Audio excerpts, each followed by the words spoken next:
Hello dear students, this is Praveen Kumar Jha. Welcome to unique classes of right way.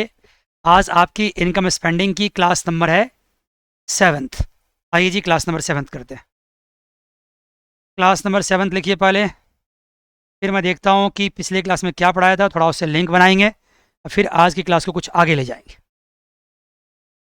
Topic भी decide कर लेंगे कौन कौन सा टॉपिक अब छूट गया है इस चैप्टर में। Class number 7th।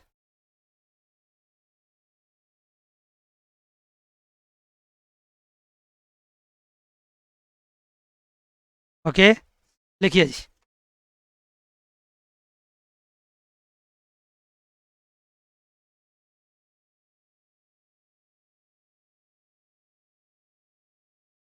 राइट बच्चे,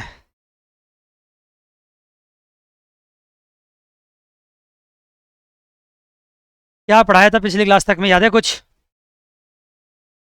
effect of change in physical policy, new topic होगा।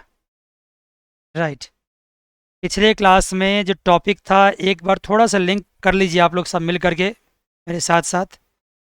याद आ रहा है कुछ? हाँ, मैंने टैक्स को वेरिएबल्स लिया था ना। राइट, तो मल्टीप्लायर चेंज हो गया था। टैक्स को वेरिएबल्स लिया था तो मल्टीप्लायर चेंज हो गया था, ठीक है। Slope reduces after variable tax, okay, very good. Slope change हो गया था क्योंकि यहाँ पे स्लोप था क्या, यहाँ पे स्लोप था सी, अब स्लोप हो गया सी इंटू 1 - टी, तो स्लोप रिड्यूस हो गया।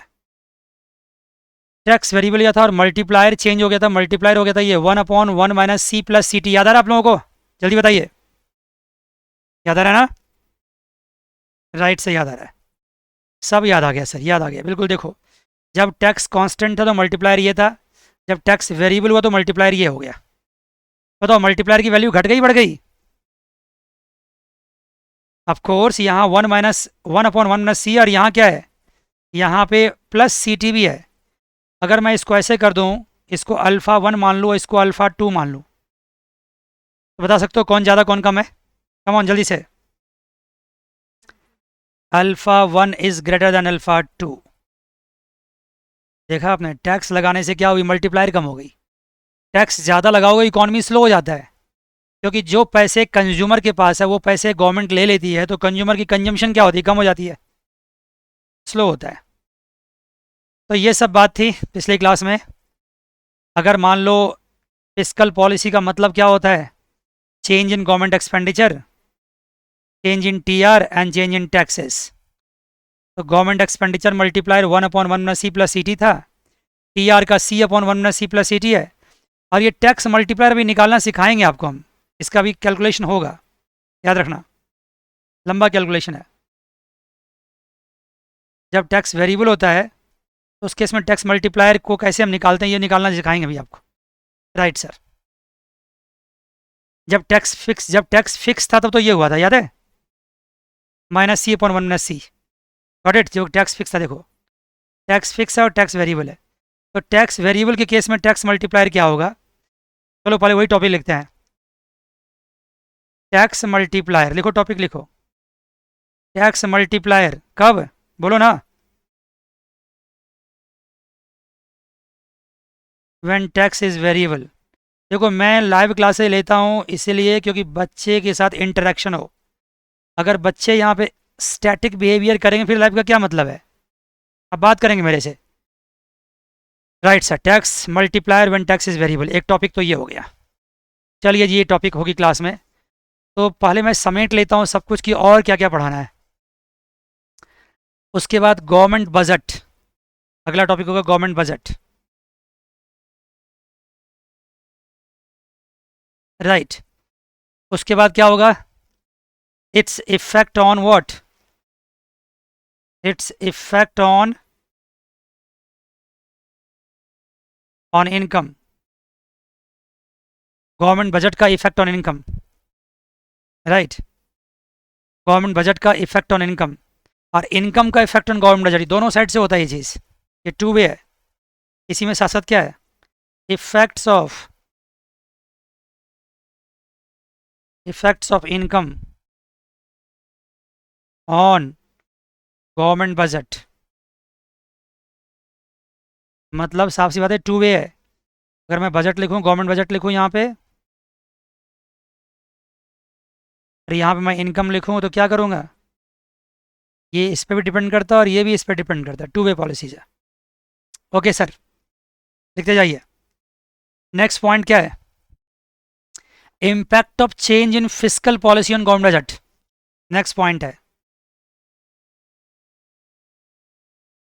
Impact of change in fiscal policy on government budget. Impact of, ये सब क्या हो रहा है, ये सब टॉपिक डिसाइड हो रहा है जो बच गया इस चैप्टर में। Right sir. Next, balanced budget multiplier.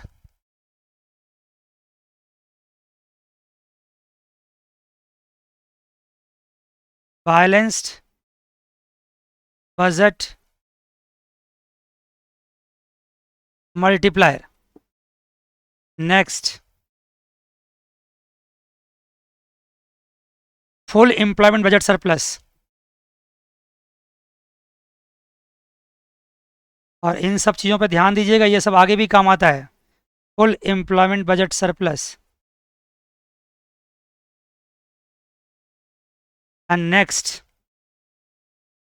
Automatic stabiliser.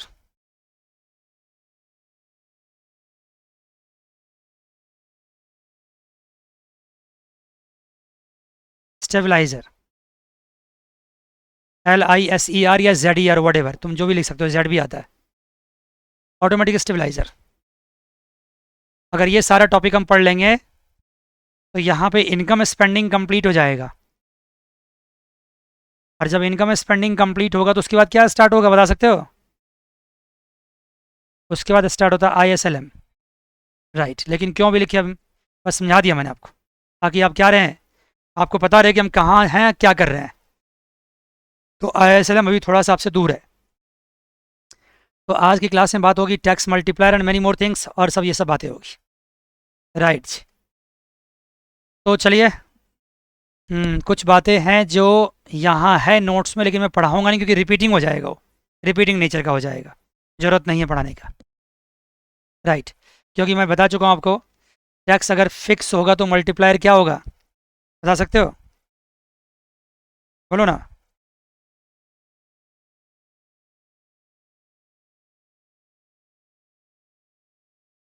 बोलना जरा सा, if tax is fixed, tax is TA bar, then multiplier alpha equals to क्या होगा, 1/1 - C होगा ना। Right sir, got it. और एक बात क्या देखा आपने, ये छोटे छोटे नोट बनाते जाइए, अगर MPC बढ़ेगा तो कंजम्पशन बढ़ेगा, तो AD बढ़ेगा तो लास्टली क्या होगा, Y बढ़ेगा। ये छोटे छोटे रिलेशन लिखते जाइए, अगर दिक्कत करा तो मुझसे पूछिए।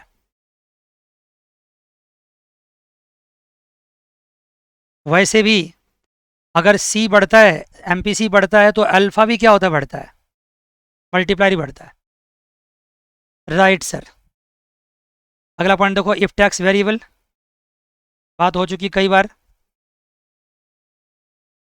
टैक्स वेरिएबल मतलब टैक्स इक्वस टू क्या है, TY है, टैक्स वेरिएबल है, उस केस में मल्टीप्लायर क्या हो जाएगा, याद है, मल्टीप्लायर क्या होगा, alpha equals to 1/1 - C + CT। Sir इतनी बार क्यों पढ़ाते हो, बताओ क्यों पढ़ाता हूँ इतनी बार, याद करवाता हूँ आप लोगों को। ठीक है सर, अभी आपने क्या देखा कि जब 1/1 - C की बात आ रही है तो ज़्यादा हो रहा है किससे, 1/1 - C + CT से। ये सब न्यूमेरिकल करते वक्त ये सब काम आएगा। जब टैक्स फिक्स था उस वक्त जो मल्टीप्लायर था वो ज़्यादा था, जब टैक्स वेरिएबल था उस वक्त के हिसाब से। इसको मैंने अल्फा 1 रखा था, इज़ मोर देन अल्फा 2, बात हो चुकी है। राइट सर, पॉइंट बनाते जाइए। आइए अब लास्टली क्या लिखिए, टैक्स मल्टीप्लायर।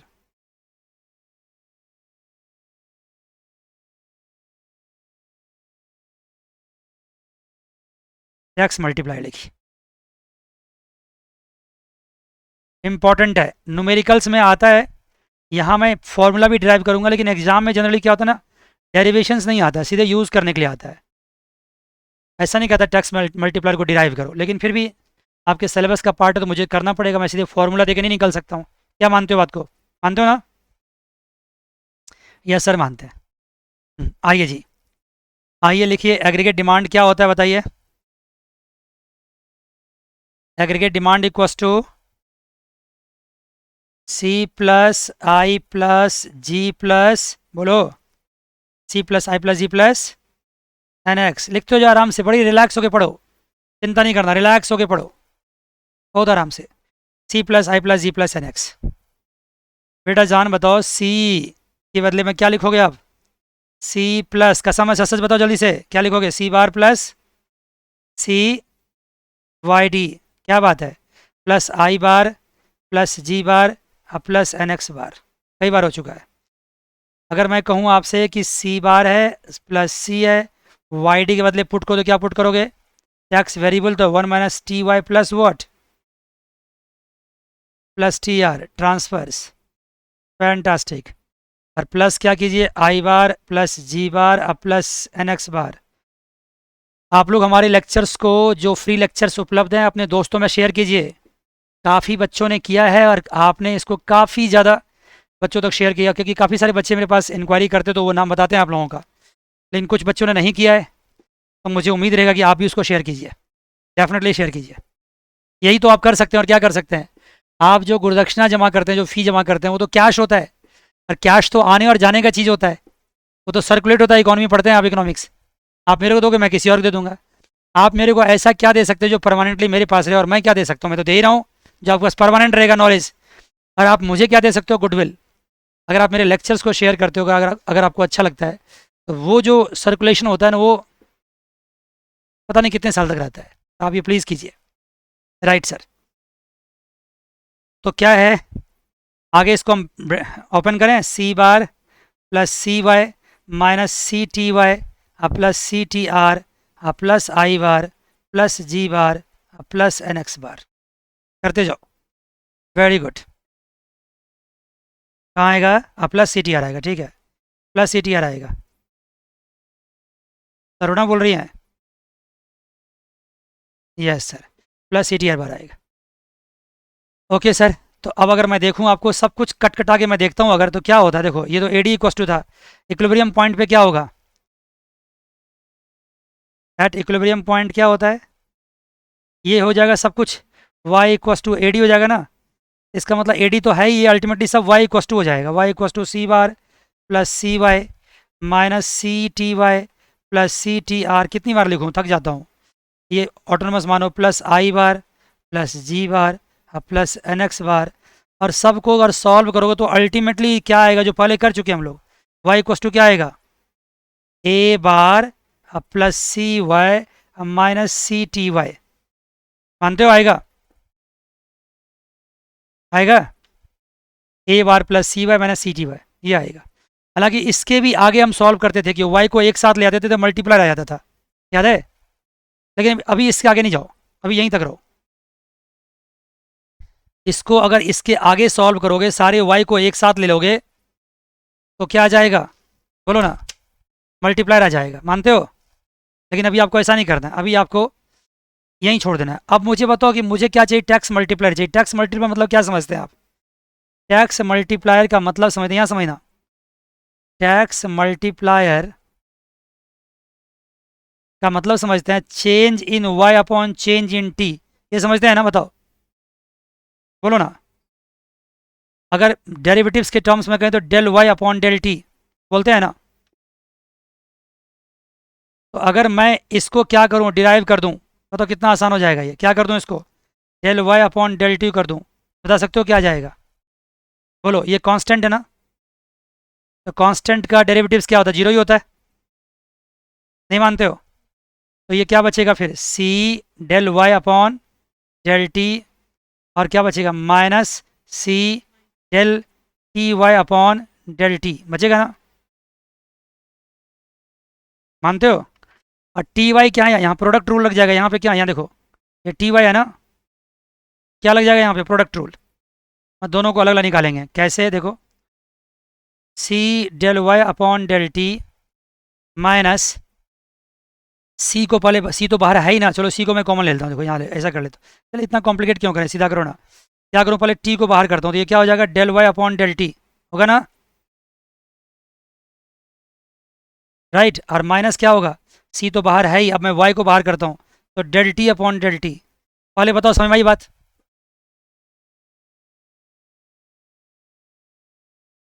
कौन सा फर्स्ट टर्म? ये वाई, सी वाई,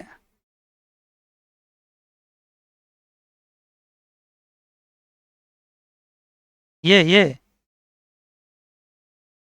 जीरो क्यों होगा?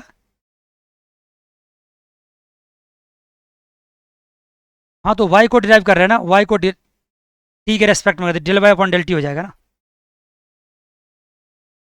हाँ, अब क्या होगा, इसको सॉल्व करो, ये तो कट जाएगा, ये क्या बचेगा, equals to C del Y upon del T minus C T del Y upon del T minus C Y. देख लिया, इतना पड़ेगा। ओके, अब जितने del Y upon del T सबको एक साथ ले आओ। Del Y upon del T तो यहाँ था ही, minus C del Y upon del T plus C T del Y upon del T equals to minus C Y. आ गया? अब del Y upon del T को क्या करो, कॉमन ले लो, क्या बचेगा, ये one minus C plus C T equals to minus C Y. तो del Y upon del T क्या बचेगा बताओ, minus C Y upon upon one minus C plus C T. तो अल्टीमेटली क्या हो गया, del Y upon del T equals to हो गया minus C upon one minus C plus C T, ये हुआ ना, इंटू वाई हुआ, नहीं हुआ बताओ? कमान, ये क्या हो गया यहाँ पे, ये टैक्स मल्टीप्लायर हो गया, पूरा पूरा टैक्स मल्टीप्लायर नहीं है, सिर्फ यही है, क्योंकि वाई तो वाई कितना इंक्रीज करता है इसलिए वहाँ मल्टीप्लाई करना पड़ रहा है, ये टैक्स मल्टीप्लायर हो गया। Got it? देखो यही टैक्स मल्टीप्लायर था, मतलब ये कहना चाह रहा हूँ कि अगर हम y से मल्टीप्लाई करते हैं इस फैक्टर को ना, तो नेट रिजल्ट आता है कि हम अगर हम टैक्स में चेंज करें तो हमारी इनकम में कितनी चेंज आएगी। मान गए? ऑफ कोर्स देखो, ये जो फैक्टर, ये जो पॉइंट है, ये किसी कोई डिजिट आएगा नहीं, ये नहीं आएगा बताओ, उसको अगर y से मल्टीप्लाई करोगे तो जाके एक्चुअल दिखाई पड़ेगा कि चेंज इन y कितना होगा टैक्स में चेंज के हिसाब से। Okay got it? ये मल्टीप्लायर है, ये वाला पोर्शन। ओके, अब इसको सेकंड मेथड समझ लो, सेकंड मेथड आ जाओ।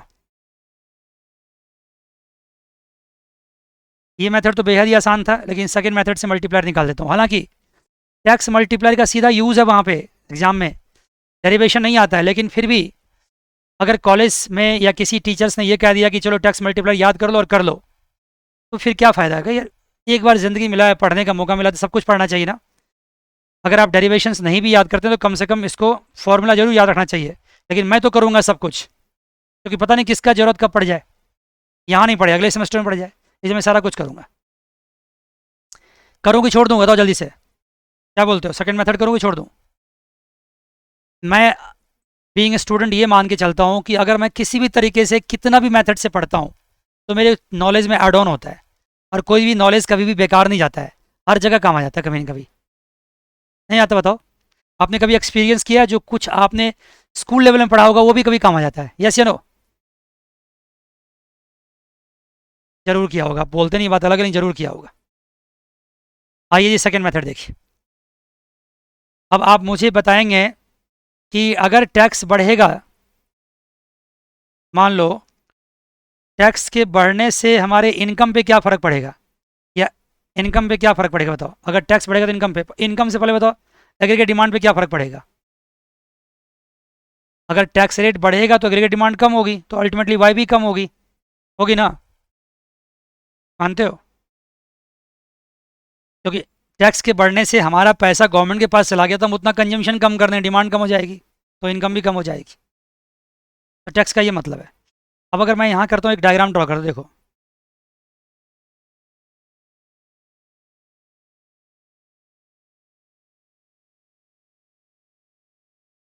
हम मान से बिल्कुल बिल्कुल, आप ये कहना चाह रहे हैं कि टैक्स के बढ़ने से, तब मैं ऐसा कहता हूँ टैक्स के बढ़ने से कंजम्पशन कम होती है, कंजम्पशन से वो कम होती है, वो से वो कम होती है, तो इतना मत जाओ, आप जाने के लिए जाओ कोई बात नहीं, आप जितना डिटेल जाओ, लेकिन जब एग्रीगेट डिमांड सामने में आ गया तो फिर डायरेक्टली एग्रीगेट डिमांड की बात करो।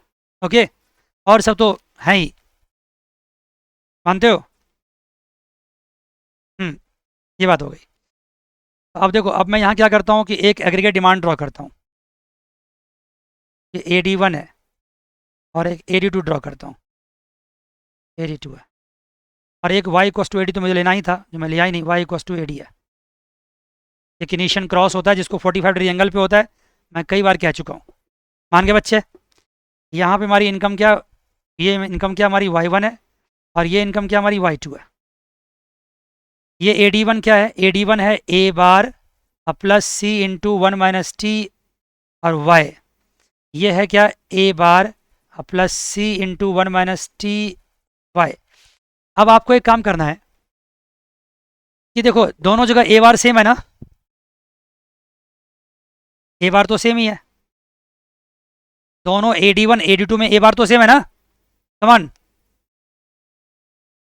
यस सर, a बार तो सेम है। देखो, a बार तो इसको बोलते हैं ना, a बार तो ये है, वो तो सेम ही है।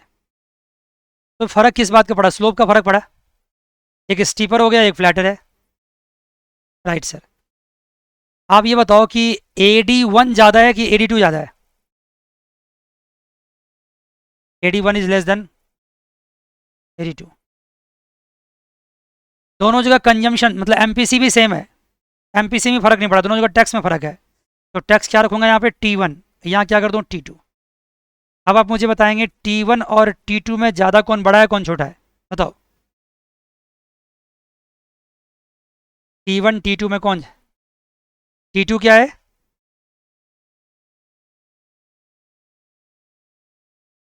T2 एक बच्ची बोल रही है ज़्यादा। अगर टैक्स ज़्यादा होता है, जहाँ T2 है वहाँ पे क्या है? AD2 है देखो। तो तुम्हारा कहने का मतलब तो ये हो गया कि टैक्स ज़्यादा हो गया तो डिमांड ज़्यादा हो गया, ऐसा होगा क्या? आप दूसरा मौका दो, चेंज करो, क्या करोगे इसको? उल्टा कर दोगे। हाँ, T1 is more, T1 is more than T2। Tax बढ़ेगा तो डिमांड घटेगा, इसका मतलब टैक्स कम हो रहा है तभी डिमांड बढ़ रहा है, तभी इनकम भी बढ़ रहा है। AD बढ़ेगा तो इनकम भी बढ़ेगा। ये इनकम देखो यहाँ से यहाँ चला गया। मान गए जी? तो T2 इज लेस देन मतलब इसका मतलब T2 टैक्स अगर कम होता है तो एग्रीगेट डिमांड कब क्या होता है? स्टीपर होता है। हर तरीके से समझो कि टैक्स कम होगा तो एग्रीगेट डिमांड का स्टीपर हो। क्यों सर? स्लोप क्या होता है? तो स्लोप बताओ क्या होगा? स्लोप इक्वस टू क्या होता है? C इंटू 1 - t ना। तो टैक्स के कम होने से क्या होगा अल्टीमेटली? C इंटू 1 - t क्या होगा? कम हो जाएगा ना, कि बढ़ जाएगा? कम हो जाएगा। बोलो जल्दी से, तुम खुद बताओ। स्लोप क्या है? C इंटू 1 - t है कि नहीं? देखो,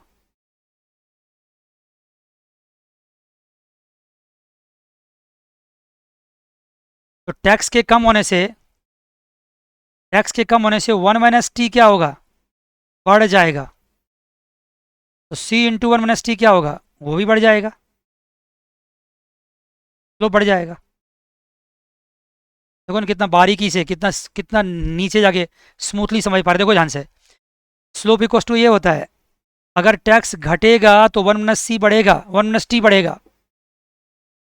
नहीं मानते हो? कैसे नो? तो C इंटू 1 - t भी बढ़ जाएगा, स्लोप बढ़ जाएगा। तो ये तो हुआ टैक्स का इम्पैक्ट। क्यों सर इतना जानना जरूरी है? ऑफकोर्स जानना जरूरी है, ऑफकोर्स जानना जरूरी है। जब सवाल कॉम्प्लिकेट आएगा तो वहां पे आपको सारे रास्ते पता होना चाहिए, इधर जाना है किधर जाना है, तो सॉल्व कर पाएंगे आप। तो ये हो गया एग्रीगेट डिमांड स्टीपर मतलब टैक्स कम। ये तो क्लियर होगी बात।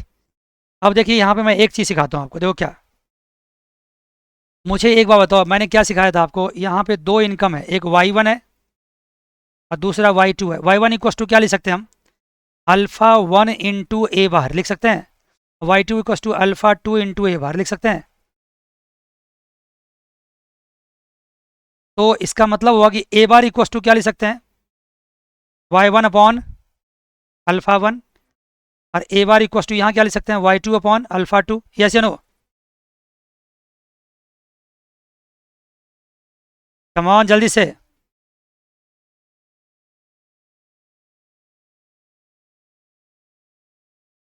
ग्राफ को देख के नहीं, कॉन्सेप्ट को देख के डिसाइड किया है। ये मुझे पता है कि एग्रीगेट डिमांड यहाँ ज़्यादा है ना, एग्रीगेट डिमांड यहाँ कम है, मुझे पता है ये चीज़। एग्रीगेट डिमांड ज़्यादा है, एग्रीगेट डिमांड कम, मतलब AD1 कम है, AD2 ज़्यादा है। अब इसको देख के मुझे पता करना कि टैक्स कहाँ ज़्यादा कहाँ कम होगा। जहाँ पे एग्रीगेट डिमांड ज़्यादा होगी, 1 सेकंड के लिए आंख बंद करना है और क्या सोचना है, टैक्स कम होगी, क्योंकि डिमांड और टैक्स का इनवर्स रिलेशनशिप है।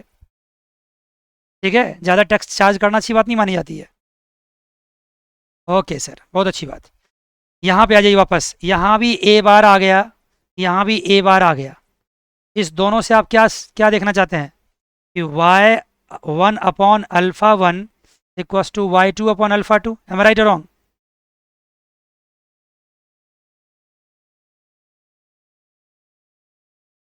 यस या नो? क्योंकि दोनों जगह ए बार है। सिंस यहाँ भी ए बार है और यहाँ भी ए बार है, तो क्या होगा, दोनों इक्वल होगा ना? क्यों नहीं बोलते? यस सर, इक्वल होगा। अगर दोनों इक्वल होगा तब आइए बताइए α1 क्या होता है, y1 क्या होगा, α1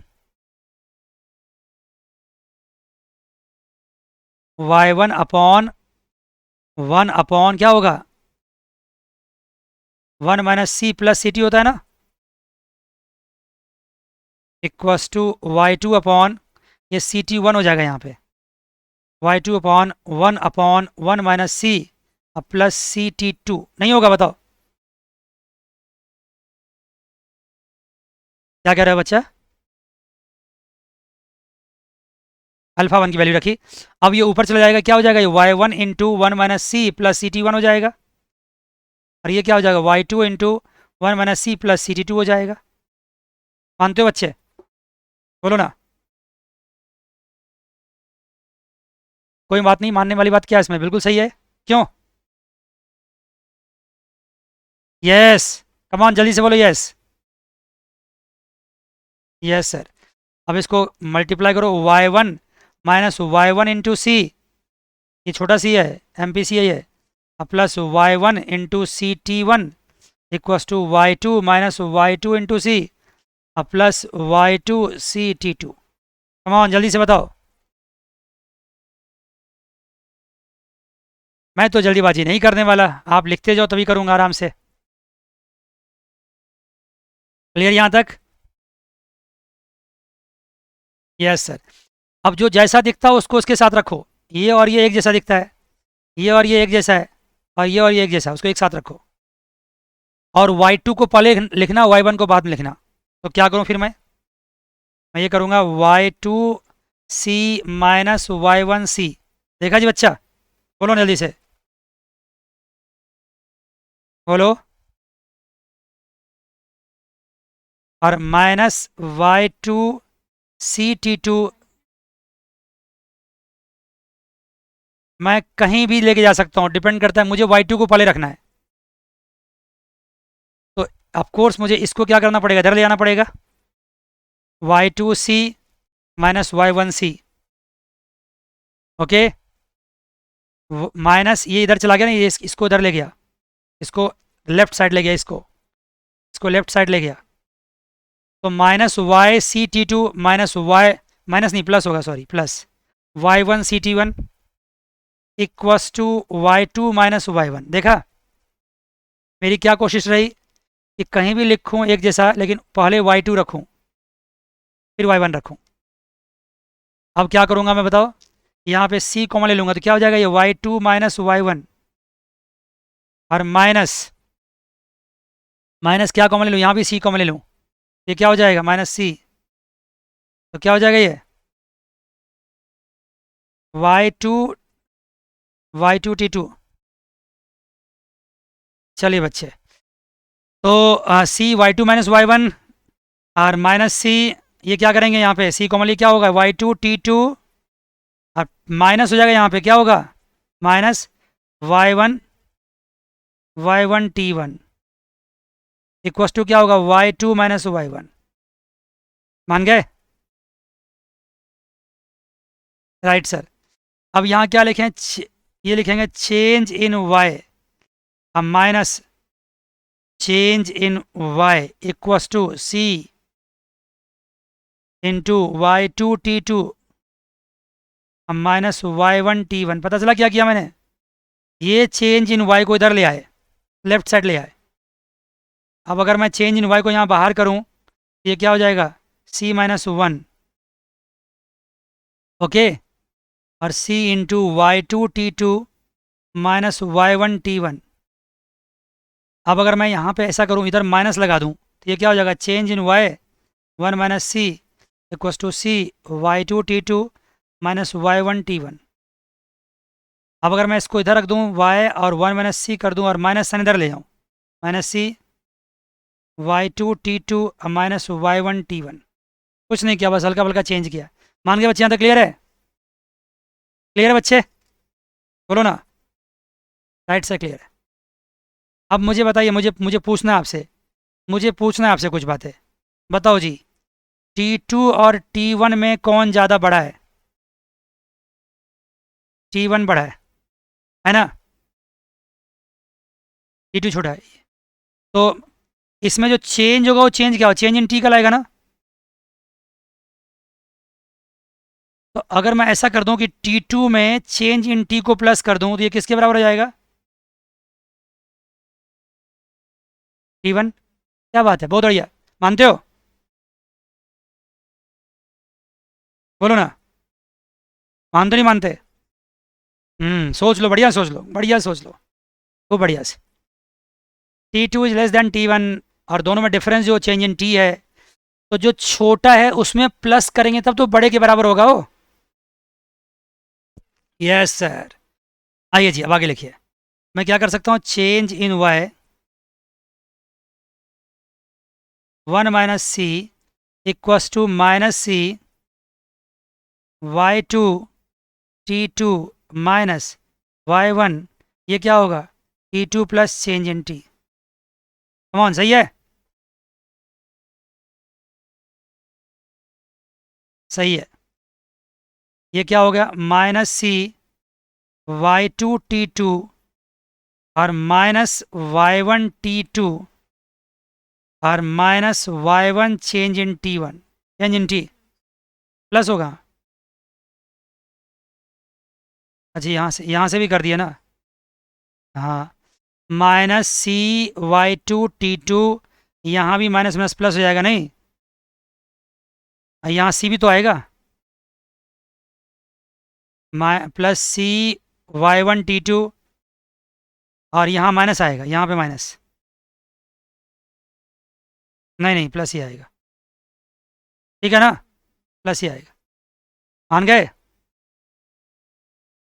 क्योंकि पहले तो ये माइनस खुलेगा और ये माइनस इस माइनस साइन और सारे प्लस हो जाएंगे, ठीक है, क्लियर यहाँ तक? राइट से क्लियर है।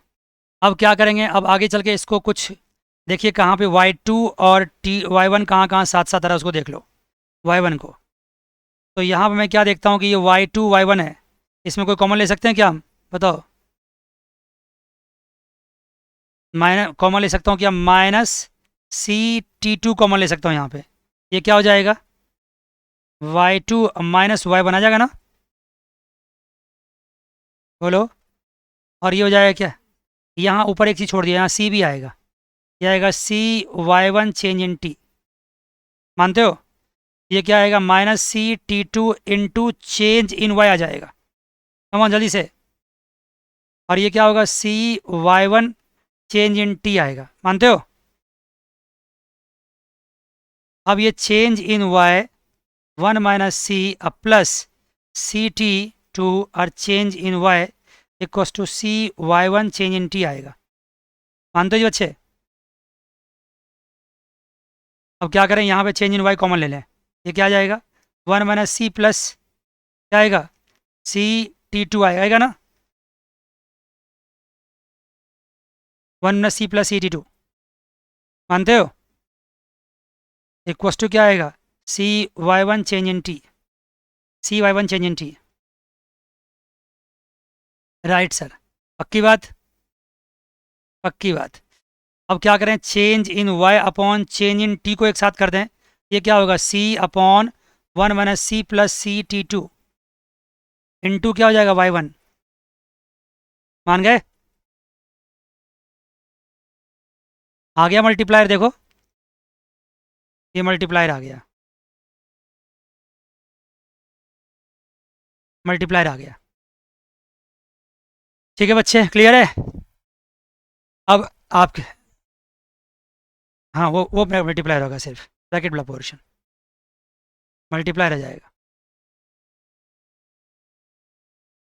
मैं भी वही मान मान के चल रहा हूँ, सुनो ध्यान से, ये मैं क्लियर कर दूंगा है ना। ये वाला पोर्शन मल्टीप्लाई कहलाता है ना, ठीक है। तो आइडियली देखा जाए तो ये पूरा ही मल्टीप्लायर होगा मेरे हिसाब से भी, लेकिन चूंकि मैं सिर्फ इसलिए इसको मल्टीप्लायर मान के चल रहा हूँ क्योंकि मल्टीप्लायर एक्चुअली होता यही वाला पोर्शन है, पहले भी मैंने सॉल्व कर रखा है। लेकिन आइडियली देखा जाए तो change in Y upon change in T क्या है, पूरा पूरा मल्टीप्लायर है। ठीक है ना, सवाल करते वक्त सॉल्व हो जाएगा, चिंता मत करो, राइट ना। पूरा पूरा मल्टीप्लाई, पूरा ही लेंगे, पूरा ही ले लेना आप, क्योंकि मल्टीप्लायर तो एक्चुअली ये होता है change in Y upon change in T होता है, ठीक है ना। ये पूरा ही लेना। इससे पहले भी देखना एक जगह आया था ना, जो पहला फॉर्मूला था उसमें भी पूरा ही लेना, जो पहला था उसमें भी पूरा ही लेना, वेरिएबल में पूरा ही लेना। ओके, क्योंकि इनकम तो दे ही रखा होगा ना सवाल में, वो पूरा लेना है। अब यहाँ पे एक सवाल आपके दिमाग में और आ सकता था, आपने पूछा नहीं मेरे से, सर यहाँ नेगेटिव क्यों नहीं आया, क्योंकि और सब जगह तो नेगेटिव आता था, यहाँ नेगेटिव आया हुआ था। तो नेगेटिव आया था नहीं, यहाँ देखो माइनस आया था। ये सॉल्व करने का तरीका अलग था, ये सॉल्व करने का तरीका अलग है। देखो यहाँ पे ये जो वैल्यू आया ना, ये वैल्यू आया एब्सोल्यूट वैल्यू आया, क्या है ये एब्सोल्यूट वैल्यू है। और मुझे पता है कि टैक्स में और इनकम में कैसा रिलेशन है, बोलो ना, नेगेटिव रिलेशन, ये मुझे पता है। तो जब मैं डिजिट के साथ सॉल्व करूंगा तो ये नेगेटिव ही आएगा। लेकिन अभी जो वैल्यू दिख रहा है ये एब्सोल्यूट दिख रहा है। एब्सोल्यूट का मतलब समझते हो, -2 जो है इसकी एब्सोल्यूट वैल्यू क्या होगी बताओ, 2 होगी। +2 की एब्सोल्यूट 2 होगी, मतलब एब्सोल्यूट मतलब होता है सिर्फ लेंथ, उसमें डायरेक्शन की बात नहीं कर रहे हैं। एब्सोल्यूट स्केलर क्वांटिटी, क्या साइंस पढ़ा थोड़ा बहुत? अगर, हाँ मोड लगा लेंगे, ठीक है मोड लगा देंगे। साइंस में स्केलर एंड वेक्टर पढ़ा होगा शायद, हो सकता है कभी पढ़ने का मौका मिला हो तो ऐसे लगा सकते हैं। ये एब्सोल्यूट वैल्यू है, राइट सर, बहुत बढ़िया बात, बहुत बढ़िया। तो मैंने तो बहुत अच्छा सा फॉर्मूला आपको ड्राइव कर दिया है, जो फॉर्मूला कॉलेज में टीचर शायद सोचते भी नहीं ड्राइव करने के लिए, सोचते हैं क्या बताओ? अभी तो खैर पढ़ाई हुआ भी नहीं है शायद, पढ़ाई हुआ है अभी तो चैप्टर शुरू भी नहीं हुआ होगा ना, दूसरे चैप्टर चल रहे हैं, आसान आसान चल रहे होंगे। टीचर रिलैक्स कर रहे हैं ना, बड़े मज़े से पढ़ाएंगे, नेशनल इनकम पढ़ाएंगे, फिर मनी पढ़ाएंगे, उसका हिस्ट्री पढ़ाएंगे, तब तक समय खत्म हो जाएगा। फिर लास्ट में ISLM इनकम स्पेंडिंग भगा देंगे बच्चों को, जाओ जी छुट्टी। लास्ट में सत्यनारायण भगवान की पूजा करके प्रसाद बांट देंगे, कहानी खत्म हो गई। जानते हो सत्यनारायण भगवान की पूजा सुने हो क्या कभी? हमारे यहाँ बहुत होता है, हमारे बिहार में होता था बहुत ज़्यादा। हम लोग भी अपने घर पे किसी शुभ कामना सत्यनारायण भगवान भगवान की पूजा करवाते हैं। आपने सुना है क्या इसके बारे में? नहीं सुना होगा शायद, सुना है?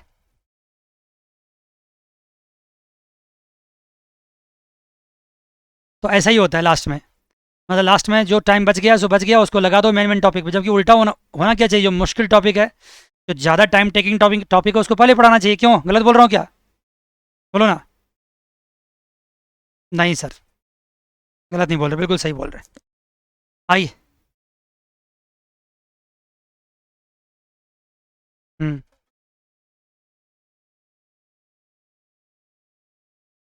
नेगेटिव ही आएगा दोनों जगह पे। ये तो ना बहुत ही ऑथेंटिक मेथड है ना, क्योंकि मैंने डेरिवेटिव्स लगा दिया यहाँ पे, ठीक है ना। तो इसमें तो साइन आएगा ही आएगा। यहाँ तो मैंने चेंज करके किया है ना, देखो यहाँ पता प्लस प्लस माइनस पता नहीं, सुनो सुनो प्लस, बताता हूँ पॉजिटिव नेगेटिव क्यों नहीं, बताता हूँ उसका मेन रीजन, सुनो क्यों नहीं आया देखो। नेगेटिव पॉजिटिव क्यों नहीं बताता, उसका मेन वजह क्या है। तब से ना मेरी मेरी बातों पर ध्यान नहीं देते, तब से यही सोच रहे थे आप ये क्यों हुआ है, मुझे पता चल गया आपके बारे में। देखो अभी ये चेंज इन टी ना, मुझे पता नहीं कि क्या है ये नहीं पता है। मैंने अभी ये मान कर चला है कि T2 क्या है, T1 से कम है। मानते नहीं मानते हो? लेकिन जब फॉर्मूला कोई बनता है ना, तो ये जनरल बातें होती है, मुझे नहीं पता T2 और T1 में कौन बड़ा है कौन छोटा है। जब सवाल होगा तो पता चलेगा एक्चुअली में कौन बड़ा है कौन छोटा है। ऐसा भी तो हो सकता है कि T2 क्या हो बड़ा हो T1 से। ये जनरल फॉर्मूला है, एक्चुअली क्या होगा जब सवाल होगा तो होगा, समझ गए? हाँ, एब्सोल्यूट वैल्यू में फिगर आया है, जब सवाल होगा ना तो पता होगा आपको, डिजिट पुट करोगे तो अपने आप सब कुछ आ जाएगा। चिंता नहीं करना है, एब्सोल्यूट करेक्ट है। इसको आप मेरे स्टडी मटेरियल में जाके देख सकते हैं। आगे बढ़ें, आगे बढ़ें। अब टॉपिक लिखिए नेक्स्ट। नेक्स्ट टॉपिक है गवर्नमेंट बजट।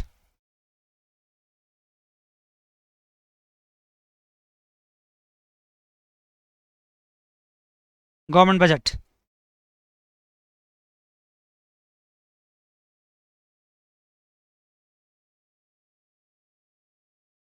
गवर्नमेंट बजट क्या होता है बताओ। देखो गवर्नमेंट का इनकम क्या, बताओ जरा। कोई भी गवर्नमेंट जो कमाती है, गवर्नमेंट का इनकम क्या होता है? सुनो पहले ध्यान दो इस बात को, जो बजट बजट सरप्लस जो होता है ना, बीएस, बजट सरप्लस, वो इक्वस टू होता है इनकम माइनस एक्सपेंडिचर। समझ गए? और गवर्नमेंट के पॉइंट ऑफ व्यू से बात करें तो गवर्नमेंट की इनकम क्या होती है? जो टैक्स का रेट है और जितनी इनकम है, जीडीपी है, मल्टीप्लाई कर दो। और एक्सपेंडिचर बात करें गवर्नमेंट की क्या होता है? जी बार और प्लस वॉट, टी आर बार, होता है ना। अगर ये फिगर आ गया पॉजिटिव, इसका मतलब क्या हुआ? बजट सरप्लस हुआ। और मैं एक बात बताता हूँ आपको, इस पॉइंट को ढंग से समझना, क्योंकि ये बातें आने वाले सेमेस्टर्स में भी है, सेमेस्टर 4 में भी है। कोई भी नॉलेज जो आप जैसे जैसे पढ़ते आते हो ना ग्रेजुअली, वो सारे एड ऑन होकर कहीं भी इस्तेमाल हो सकता है। एकदम एब्सोल्युटली फैक्ट बता रहा हूँ। अगर आप कुछ भी कमी कर दिए तो हर जगह प्रॉब्लम होगी आपको, हर जगह प्रॉब्लम होगी। T by minus G bar plus T bar. अगर ये पॉजिटिव आया इसका मतलब क्या हुआ? बजट सरप्लस हुआ। अगर ये नेगेटिव आया तो बजट डेफिसिट हुआ। मान गए बच्चा? क्लियर? बोलो ना। बजट सरप्लस हुआ, बजट डेफिसिट हुआ। मानते हो जी? राइट सर, मानते हैं। अब आप एक सोचने वाली बात है, फिस्कल पॉलिसी किसको कहते हैं? याद है फिस्कल पॉलिसी किसको बोलते हैं? गवर्नमेंट की पॉलिसी को फिस्कल पॉलिसी बोलते हैं। हाँ, गवर्नमेंट की पॉलिसी को हम फिस्कल पॉलिसी बोलते हैं। अब फिस्कल पॉलिसी में क्या क्या आता है? टैक्स रेट डिसाइड करना किसका काम है? Fiscal policy. एक्सपेंडिचर डिसाइड करना फिस्कल पॉलिसी। टीआर डिसाइड करना फिस्कल पॉलिसी। ये सब क्या फिस्कल पॉलिसी है? अगर इसमें चेंज होगा, चेंज इन टी होगा, चेंज इन जी होगा, चेंज इन टी आर होगा, तो ऑफकोर्स किस में चेंज होगा? चेंज इन बजट सरप्लस होगा कि नहीं? बताओ। ऑफकोर्स होगा। इसका मतलब क्या हुआ? फिस्कल पॉलिसी ने किसको अफेक्ट किया? बजट सरप्लस को किया। कितना किया, कैसे किया? इसी से एक टॉपिक बनता है, क्या बनता है? What are the effects of fiscal policy in budget surplus. What are the effects of fiscal policy on budget surplus. Fiscal policy का बजट सरप्लस पे क्या इफेक्ट है? मान गए?